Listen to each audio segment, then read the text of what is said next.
Hello and welcome to Runkle of the Bailey. My name is Ian Runkle. I'm a Canadian criminal defense and firearms lawyer. Somebody linked me to a video that's floating around on Facebook, and their question was basically, is this a crime? And if not, why not? So I'm not going to show you the full video. I will link it in the description below. However, we don't need the full video in order to see what's going on here. All we need is really a single frame. So here we go. This is from the video, Modding Ithaca 37 Shotgun. You can see what they've done is they've drilled holes vertically down into the stock so that they can insert shells and use it basically as a shell carrier. This is not a great idea, and if you're a gun owner, you've probably already spotted why, but some of my viewers are not firearm owners or not super familiar with them. So I've got a shotgun here just for a little bit of a demonstration.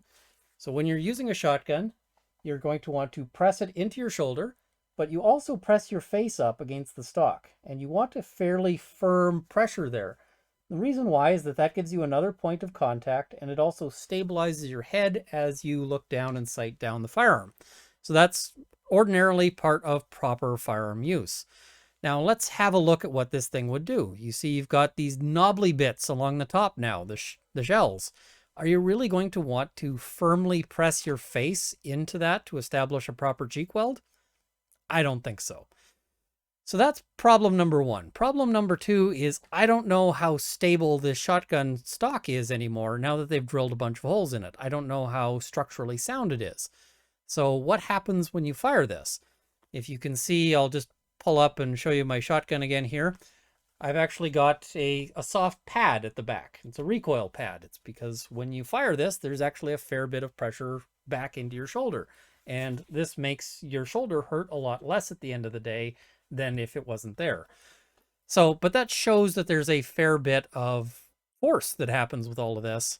And so I'm concerned as to whether or not this particular modification has in some way harmed the stock in a way that could cause it to break during operation. It really depends on the wood. It's going to be hard to tell other than by testing it. So this is not a great modification. Now, one question that comes up is, does this count as loaded?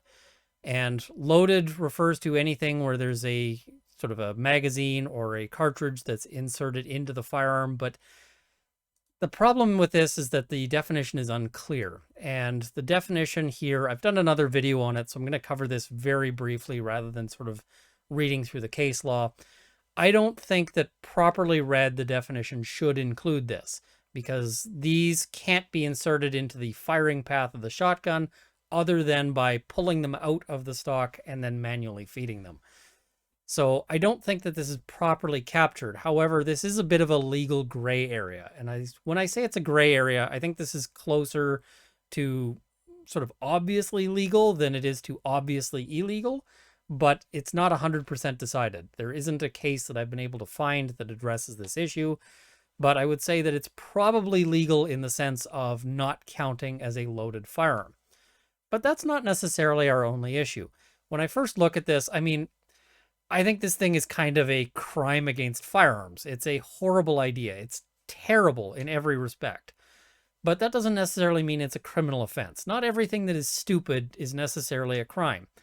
However, you don't have a whole lot of gap or leeway between stupid and crime when you start involving a firearm. The question I start wondering about with this is, can you still safely handle the firearm when it's there? Because if not, you might be in a situation where you've suddenly created a firearm that you can't use without it counting as careless use.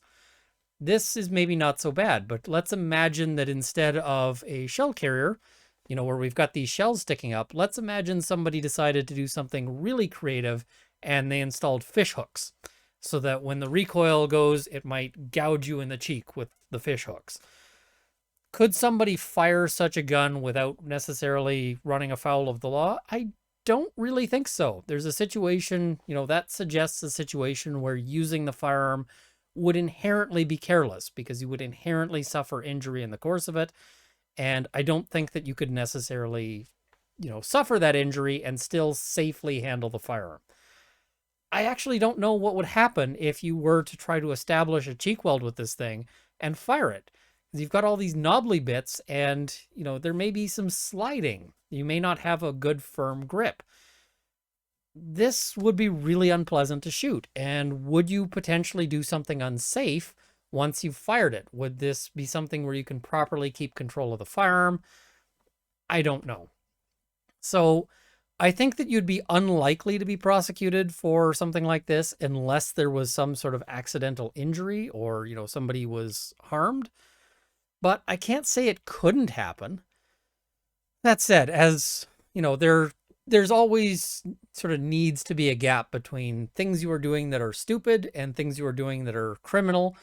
And I think that this probably falls into it's a stupid modification. Like, don't do this to your gun. But I don't think it's likely to be considered criminal. But I can't say for certain. And if you did this and got charged, it would certainly be an expensive question to resolve. The other thing is, why would you do this? I mean, you can go on wish.com and just pull up a side saddle and, it'll cost you probably not a whole lot of money and be way better in every respect than this particular item. Like literally something that is essentially almost a dollar store piece of garbage is going to be better than this thing. So yeah, it's disappointing to see something like this, to be honest, because it's just such a bad idea. And if you watch the video, it looks like there's actually a fair bit of craftsmanship in it. I mean, it's not something that sort of happens right away. There's, a process involved. It looks like it was a fair degree of work and skill, but it's skill to do something that is dumb. I'm virtually certain that the person that filmed this never sort of has handled a firearm, is unused to firearms in any fashion.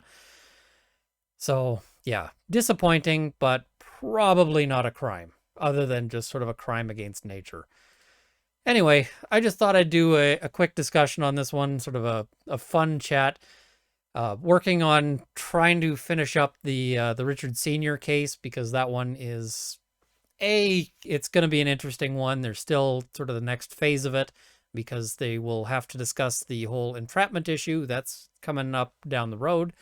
However, it's also just a wild set of facts. So I want to get that one finished, but that's going to take a while. It's a long video. Anyway, thank you for watching. I hope this has at least been entertaining. Check out the video. Check out that guy's modifications. Let me know what you think. Maybe I'm off base. Maybe that's something, maybe someone out there has done that to their firearm and says, hey, you know what, it works great, but I kind of don't think so. The other thing that just leaps to mind is, one of the ways that you might want to load a shotgun is it's often easier to turn it upside down and feed shells into it. Well, if all of those things just happen to, if they don't have enough grip, you're going to end up spreading shells all over the place. Not a great play. So yeah, it's a really dumb modification. Anyway, thank you once again for watching. I want to thank my Patreon supporters at the $50 level: Jonathan Wheeler, Jason Elliott, Canada's National Firearms Association, Kyle Martin, Jean-Guy Toussaint, Ivo Nedev, the CCFR, and the Canadian Shooting Sports Association. At the $30 level, Sights and Arms Limited and Marc-Olivier Damour. And at the $20 level, Matt Ward, Mark Whittington, Dale Nesbitt, Cameron Johnson, and Andrew Elsich. Thank you as well to all the supporters at the $10 level who will be in the crawl immediately following. I've also got a link to my Patreon below if you want to join them. And thank you for watching. Please like this video. Please share with your friends. Please subscribe to see more content. And I hope this video has armed you with knowledge, or at the very least given you sort of a weary, oh my God, why did somebody do that? Anyway, see you next time.